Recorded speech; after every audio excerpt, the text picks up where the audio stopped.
ওস্তাদ, আর কত দূর? পা দুইটা তো অবশ্যই আইলো। এই আকাশ মোল্লার পুকুর পাড়ের রাস্তা কি আর শেষ হইব না? চুপ থাক। লাশ যখন পেটের ভাত জোগায় তখন রাস্তার হিসাব করতে নাই। আর এইটা তো রাস্তা না, এইটা হইল মানুষের শেষ যাত্রার পথ। এই পথে কম লাশ তো আর কাঁধে কইরা পার করি নাই। কিন্তু আজকাল রাইতটা কেমন জানি বেশি অন্ধকার লাগতাছে ওস্তাদ। বাতাসটাও কেমন ভারী ভারী। আমার তো বুকের ভিতরটা খালি ধরবর করতেছে। হ্যাঁ, নতুন নতুন কাজে আসলে এরকম লাগে। শোন, ভয় দুই পদের। এক পদের ভয় হইল চোখের সামনে সাপ দেখলি, বাঘ দেখলি ডর পাবি। আরেক পদের ভয় হইল মনের ভয়। হেটার কোনো চেহারা নাই, শব্দ নাই, কিন্তু কলিজাটা শুকায়া ফেলে। আমরা যে কাজ করি সেইখানে মনের ভয়রে পাত্তা দিলে চলে না। আচ্ছা উস্তাদ, আপনি তো কত বছর ধরে এই কাম করেন, আপনার কি একবারও ডর লাগে নাই? ডর ডর তো এই কাজের রং ফরে জ্বালাল, কিন্তু অভিজ্ঞতার কাছে ডর ও হার মানে। আমি লাশের গন্ধ সুইকা বইলা দিতে পারি এটা পানিতে ডোবা লাশ না বিষ খাওয়া লাশ। আমি মানুষের মরা মুখ দেখা বুঝতে পারি তার মনে মরার আগে শান্তি আসিল না আক্ষেপ। কিন্তু কিছু কিছু লাশ আছে যেইগুলা সব হিসাবের বাইরে। মানে? মানে কিছু মরণ আছে স্বাভাবিক, এই রোগ শোক, বুড়া বয়স। আর কিছু মরণ আছে অস্বাভাবিক। সেই সব মরণের লাশগুলাও কেমন জানি অস্বাভাবিক থাইকা যায়। তাকে শরীর ঠান্ডা হইয়া গেলেও ভেতরের আগুনটা নিভে না।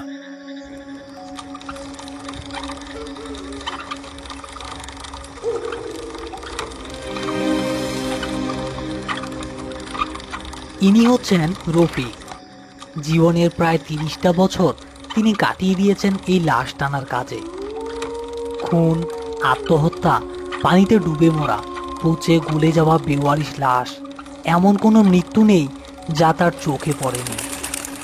মানুষের শরীর পচে যাওয়ার প্রতিটি পর্যায়ে তার মুখস্থ। মৃত্যু তার কাছে আর কোনো রহস্য নয়, বরং একটি দৈনন্দিন বাস্তবতা। আর তার সাথে মাস 6 ধরে যোগ দিয়েছেন জালাল। অভাবের তাড়নায় এই ভয়ঙ্কর পেশায় এলেও এখনও সে লাশের গন্ধ বা কবরের নিস্তব্ধতার সাথে নিজেকে পুরোপুরি মানিয়ে নিতে পারেনি।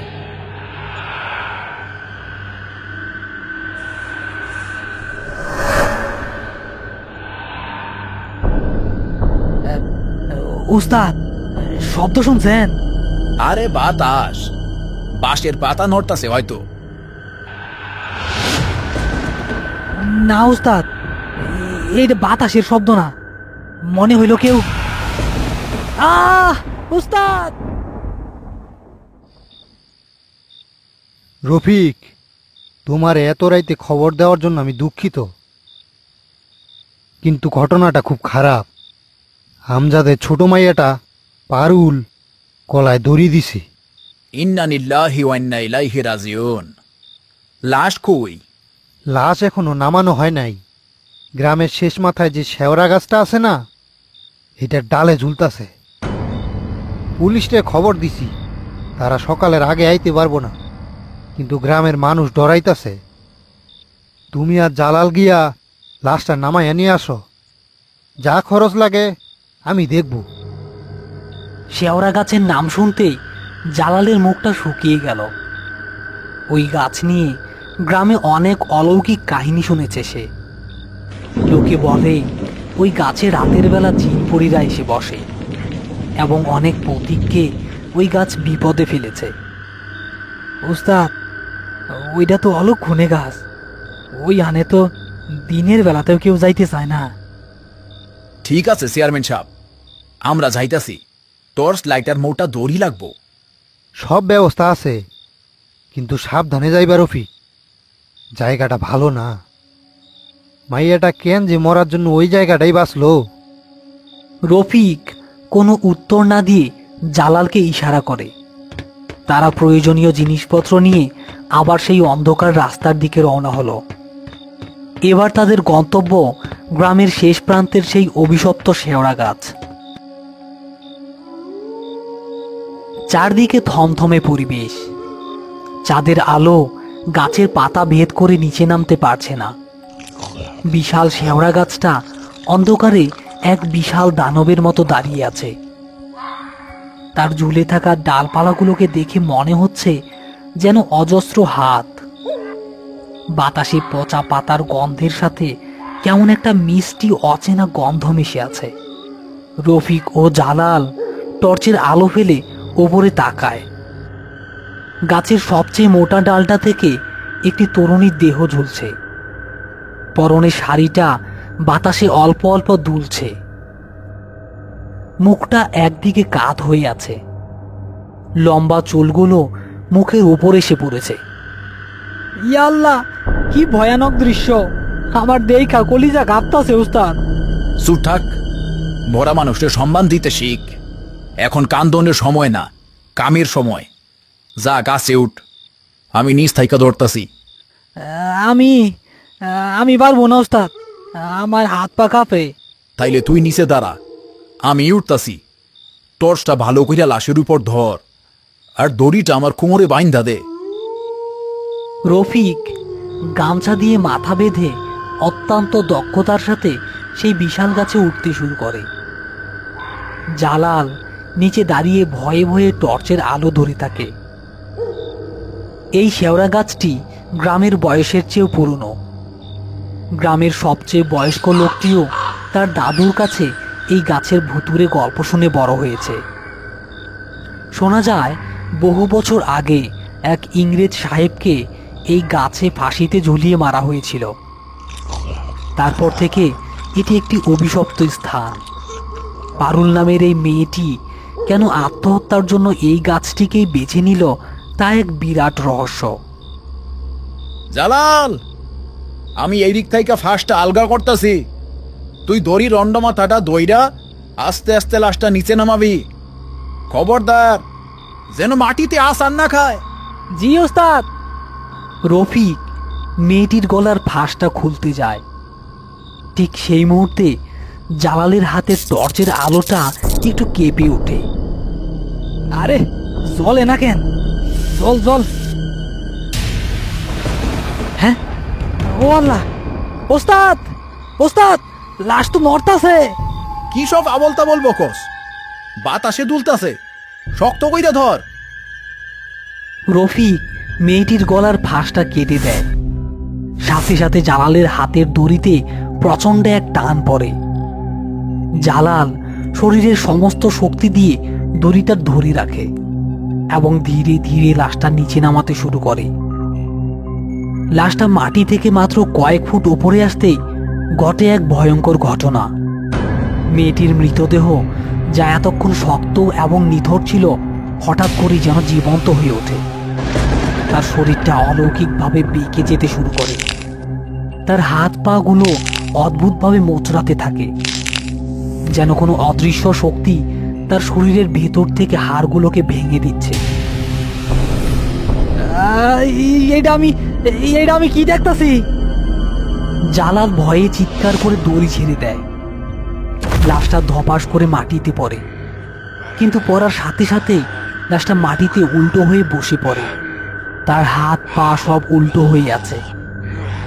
সে ধীরে ধীরে মাথাটা মাটির সাথে ঘষতে ঘষতে নিজের শরীরটাকে টেনে হিচড়ে জালালের দিকে নিয়ে আসতে থাকে।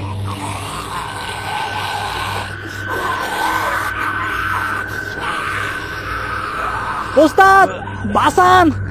এইটা লাশ না, এইটা শয়তান! গাছের ওপর থেকে রফিক এই অবিশ্বাস্য এবং ভয়াবহ দৃশ্য দেখে জমে পাথর হয়ে যায়। তার 30 বছরের অভিজ্ঞতায় এমন কিছু সে কখনো দেখেনি। লাশটা তার ভাঙা মোচড়ানো শরীর নিয়ে জালালের পায়ের কাছে এসে থামে। তারপর খুব ধীরে ধীরে তার মাথাটা উপরে তোলে। যে মুখটা চুলে ঢাকা ছিল, সেই চুলগুলো ধীরে ধীরে সরে যেতে থাকে। টর্চের আলোয় দেখা যাচ্ছে মেয়েটির চোখ দুটো খোলা, কিন্তু সেই চোখে কোনো মনি নেই, শুধু ধবধবে সাদা। আর তার ঠোঁটের কোণে লেগে আছে এক বীভৎস অবর্ণনীয় হাসি। জালাল, ফইরায়, ওইখান থেকে ভাগ। জালাল যেন তার আওয়াজ শুনতে পাচ্ছে না। সে ভয়ে এতটাই পাথর হয়ে গেছে যে তার শরীর নড়ানোর শক্তিটুকু আর নেই। সে শুধু ফ্যাল ফ্যাল করে তাকিয়ে আছে সেই ভয়ঙ্কর হাসির দিকে। রফিক আর এক মুহূর্ত দেরি করে না। সে প্রায় লাফ দিয়ে গাছ থেকে নামতে শুরু করে। ডালপালার আঁচড়ে তার শরীর ছিলে যেতে থাকলেও তার কোনো ভ্রুক্ষেপই নেই। মাটি থেকে 10-12 ফুট উঁচুতে থাকতেই সে লাফ দেয়। মাটিতে পড়ার সাথে সাথেই তার গোড়ালিতে একটা তীব্র যন্ত্রণা হয়, কিন্তু সেদিকে মনোযোগ দেওয়ার মতো সময় তার নেই। আরে হারামজাদা, কানে কথা যায় না, মরবি তো। লাশটা এবার তার লক্ষ্য বদল করে। সে রফিকের দিকে তার ভাঙা শরীরটাকে টেনে হিঁচড়ে আনতে শুরু করে। মাটিতে শরীর ঘষটানোর শব্দটা এমন ভয়ঙ্কর যে শোনার সাথে সাথেই গায়ের লোম খাড়া হয়ে যাচ্ছে রফিকের। জালাল, ভ্যানের দিকে দৌড় দে, জলদি। রফিক নিজেও দৌড়াতে শুরু করে, কিন্তু তার পায়ে চোট লাগায় সে ঠিকমতো দৌড়াতে পারছে না। জালাল ততক্ষণে উঠে দাঁড়িয়েছে এবং জ্ঞান শূন্যের মতো ভ্যানের দিকে ছুটছে। রফিক পেছনে তাকিয়ে দেখে লাশটা প্রায় তার ঘাড়ের কাছে এসে পড়েছে। সে বাঁচার জন্য মরিয়া হয়ে তার হাতে থাকা মোটা দড়িটা দিয়ে লাশটার গায়ে আঘাত করে।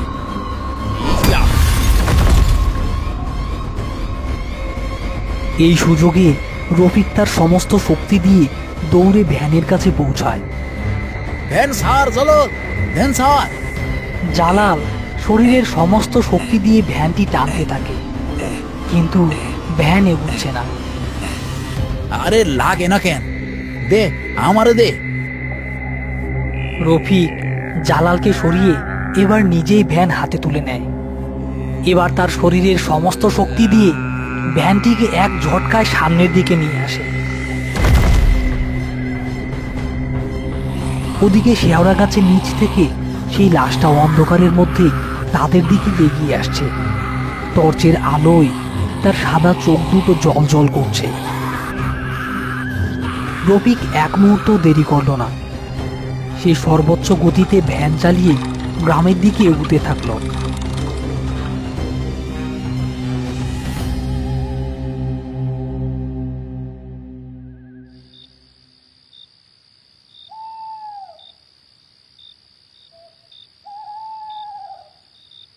কি হয়েছে রফিক, তোমাদের এই অবস্থা কেন? লাশ কই? লাশ লাশ আনা সম্ভব হয় নাই চেয়ারম্যান সাহেব। ওইটা ওইটা লাশ না, ওইটা শয়তান, আস্ত একটা শয়তান। কি সব আজে বাজে কথা বলতাছ? লাশ নামাইতে গিয়া পুইরা ব্যথা পাইছো নাকি? মাথা খারাপ হয়ে গেল নাকি তোমার? আমার মাথা ঠিক আছে চেয়ারম্যান সাহেব, আপনি নিজের চোখে দেখলে বুঝতেন। ওই লাশটা জিন্দা, ওইটা নিজের হাত পা ভাঙা শরীর নিয়া আমগো মারতে আইতাছিল। চোখে আর চোখ নাই, খালি সাদা, হাসে, মটমট কইরা হাড় ভাঙে। আমার দিকে আইতাছিল। উস্তাদ না থাকলে আমার আজকা জ্যান্ত খাইয়া ফেলতো। তোমরা দুইজন ভিতরে আইসা বসো, আমার সব খুইলা ক, কি দেখছো তোমরা? রফিক এবং জালালকে বাড়ির ভেতরে নিয়ে যাওয়া হয়। রফিক ঠান্ডা মাথায় যা যা ঘটেছে তার সবকিছু চেয়ারম্যানকে খুলে বলল। হাড় ভাঙার শব্দ, সাদা চোখ, বীভৎস হাসি, মাটিতে শরীর ঘেঁষটে এগিয়ে আসা, কোনো কিছুই সে বাদ দেয় না। এই নেন, আগে পানি খায়ালন, মুখ দুইটা তো শুকায় গেছে। ওমা, এটা কি আপনার গায়ে? কই এইটা? এইটা তো ওই মাইয়াটার শাড়ির। এইটা এইটা কি জিনিস রফিক? আমি জীবনে লাশের গায়ে বহু কিছু দেখছি চেয়ারম্যান সাহেব, বহু লাশ গাড়ছি, কিন্তু এমন জিনিস, এইটা কোনো সাধারণ তাবিজ না। চামড়াটা মানুষের চামড়ার মতো লাগতাছে। ও মাগো, মানুষের চামড়া! কালো জাদু, এইটা শয়তানি গাম। আমাগো গ্রামের ওই মাথায় যে কুদ্দুস কবিরাজ থাকতো, হেই এইগুলা বানাইতো। মরা মানুষের চামড়া দিয়া, সীতার কয়লা দিয়া তাবিজ বানাইয়া দিত।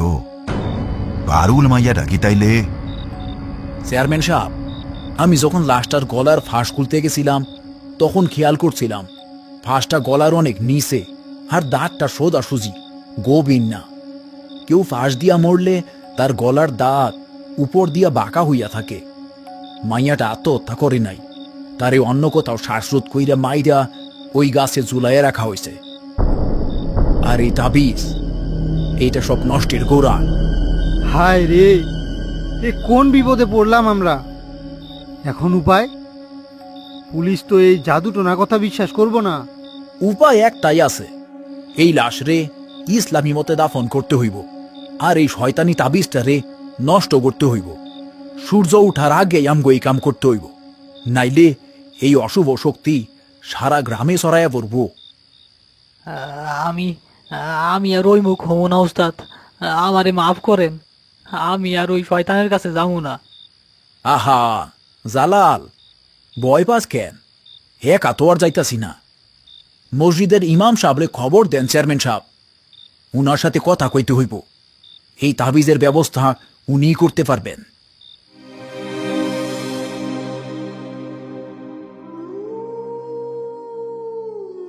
আস্তাগফিরুল্লাহ। এটা মুর্দাবাদ তাবিজ। যে বানাইছে সে কোনো সাধারণ তান্ত্রিক না, সে হইল গিয়া সাক্ষাৎ শয়তানের উপাসক। এই তাবিজের জোরে সে মরা মানুষের আত্মারে কবজা কইরা তারে নিজের গোলাম বানায়। পারুল মাইয়াদার শরীরটা এখন শুধুই একটা মাটির বোতল, যার সুতা ওই তান্ত্রিকের হাতে। তাইলে এখন উপায় কি হুজুর? উপায় খুব কঠিন রফিক। ওই তাবিজটারে নষ্ট করতে হইব, আর লাশটারে আবার কবজা কইরা দাফন করতে হইব। আমি কিছু পরা পানি আর একটা লোহার পেরেক দিতাছি। যখনই লাশটা সামনে আসবো, এই পরা পানি ছিটাইয়া দিবা। অশুভ শক্তি কিছুক্ষণের জন্য দুর্বল হইয়া যাইব। আর দাফন করার সময় এই তাবিজটা কবরের সবচেয়ে নিচে রাইখা তার উপর এই লোহার পেরেকটা বুইতা দিবা। তাইলে এই জাদুর বাঁধন কাইটা যাইব। কিন্তু সাবধান রফিক, কাজটা সহজ না। ওই শক্তি তোমারে সবটুকু দিয়ে আটকানোর চেষ্টা করব। ইমান শক্ত রাখো, আল্লাহ ভরসা। রফিক, চেয়ারম্যান এবং গ্রামের আরো কিছু সাহসী তরুণ মিলে আবার সেই অভিশপ্ত গাছের নিচে এসেছে। সবার হাতে লাঠি, বল্লম আর হ্যারিকেন। জালাল প্রথমে আসতে না চাইলেও তার ওস্তাদকে একা ছাড়তে না পেরে সেও পেছন পেছন এসেছে। কিন্তু এসে তারা যা দেখল তাতে তাদের রক্ত হিম হয়ে গেল। লাশটা যেখানে পড়েছিল সেখানে এখন আর নেই। লাশ কই? লাশ তো কোথাও দেখা যাইতেছে না। সবাই সাবধান, একসাথে থাকো, ও আশেপাশেই কোথাও আছে। রফিক টর্চের আলো ফেলে চারদিকে খুঁজতে থাকে। হঠাৎ গাছের ওপর থেকে খসখস করে একটা শব্দ হয়। সবাই ওপরে টর্চ ফেলে দেখে সেই ভয়ঙ্কর লাশটা গাছের ডালে একটা মাকড়সার মতো উল্টো হয়ে ঝুলে আছে। তার শরীরটা আগের চেয়েও অনেক বেশি মোচড়ানো, মুখটা পুরোপুরি ঘাড় ঘুরিয়ে তাদের দিকে তাকিয়ে আছে। তার সাদা চোখ দুটো অন্ধকারে জ্বলজ্বল করছে।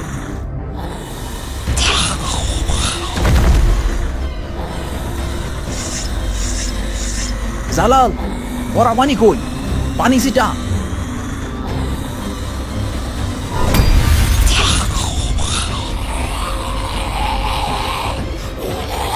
এইটাই সুযোগ, সবাই মিলে ধর ওরে, কবরের দিকে নিয়ে আসো। গ্রামবাসীরা এবার সাহস ফিরে পেল। তারা সবাই মিলে লাঠি আর বল্লম দিয়ে খুঁচিয়ে আঘাত করে লাশটাকে কাবু করার চেষ্টা করছে। লাশটা পশুর মতো গর্জন করতে থাকে আর তার ভাঙা হাত পা দিয়ে সবাইকে আক্রমণ করার চেষ্টা করে। কিন্তু পড়া পানির কারণে তার শক্তি অনেক কমে গেছে। অনেক ধস্তাধস্তির পর তারা লাশটাকে বেঁধে ফেলতে সক্ষম হয়। রফিক আর জালাল মিলে লাশটাকে টেনে হিঁচড়ে আগে থেকে খুঁড়ে রাখা একটা কবরের কাছে নিয়ে গেল। লাশটাকে কবরে ফেলার ঠিক আগ মুহূর্তে সে হঠাৎ স্থির হয়ে গেল। তার মুখ থেকে সেই গড়গড় আওয়াজটা এবার আর শোনা যাচ্ছে না। এরপর যা ঘটল তার জন্য কেউই প্রস্তুত ছিল না। পারুলের মৃতদেহ থেকে একটি পুরুষালী ভারী কণ্ঠস্বর বেরিয়ে এলো। রফিক, তুই ভাবছস আমার পুতুলটারে দাফন কইরা আমারে হারায়া দিবি? আমি কুদ্দুস, এই আত্মা এখন আমার যখন ইচ্ছা আমি আবার তারে মাটি ভুইরা তুইলা আনব। সবাই ভয়ে জমে যাচ্ছে। এই কণ্ঠস্বর কুদ্দুস কবিরাজের, যে বছরখানেক আগেই গ্রাম থেকে উধাও হয়ে গিয়েছিল। তোর পুতুল রে আমি আজীবনের জন্য ঘুম পাড়া দিতাছি, শয়তান। কথাটা শেষ করেই রফিক তার শরীরের সমস্ত শক্তি দিয়ে বাঁধা লাশটাকে ধাক্কা দিয়ে খোলা কবরের মধ্যে ফেলে দেয়। সে আর এক মুহূর্ত দেরি করে না, সাথে সাথে সে নিজেও লাফ দিয়ে কবরের ভেতরে লাশটার পাশে নামে। ওস্তাদ! কবরের ভেতর লাশটা আবার ভয়ঙ্করভাবে মোচড়াতে শুরু করে। তার ধবধবে সাদা চোখ দুটো যেন কোটর থেকে বেরিয়ে আসতে চাইছে, সরাসরি রফিকের দিকে তাকিয়ে আছে। কুদ্দুসের সেই ভয়ঙ্কর কণ্ঠস্বর আবার চিৎকার করে ওঠে, আমার পুতুলের শরীর থেকে বাইর হ রফিক, নইলে তোর কইলজাটা আমি ছিঁড়া ফালামো। রফিক সেদিকে পাত্তা দেয় না। সে দ্রুত পকেট থেকে সেই চামড়ার তাবিজটা বের করে। তারপর ইমাম সাহেবের দেয়া মরিচা পোড়া লোহার পেরেকটা হাতে নেয়। সে জানে এটাই তার শেষ সুযোগ। তাবিজটা লাশের বুকের ওপর রেখে রফিক পেরেকটা তার ঠিক মাঝখানে স্থাপন করে। তারপর পাশে পড়ে থাকা একটা বড় মাটির ঢিলা তুলে নেয়। সে তার জীবনের সমস্ত ঈমানকে একত্রিত করে চিৎকার করে ওঠে, আল্লাহু আকবার।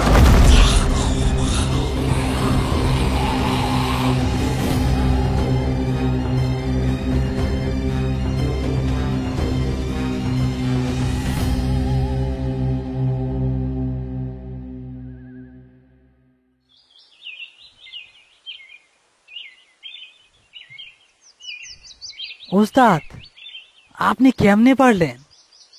আমার তো ভয়ে আত্মা শুকায় গেছিল। আমি চেষ্টা কইরাও পারতাম না রে জালাল, পারাইছে ওই উপরওয়ালা। শয়তানের শক্তি যত বড়ই হোক, আল্লাহর রহমতের কাছে এইটা কিছুই না। আমি খালি উছিলা আছিলাম।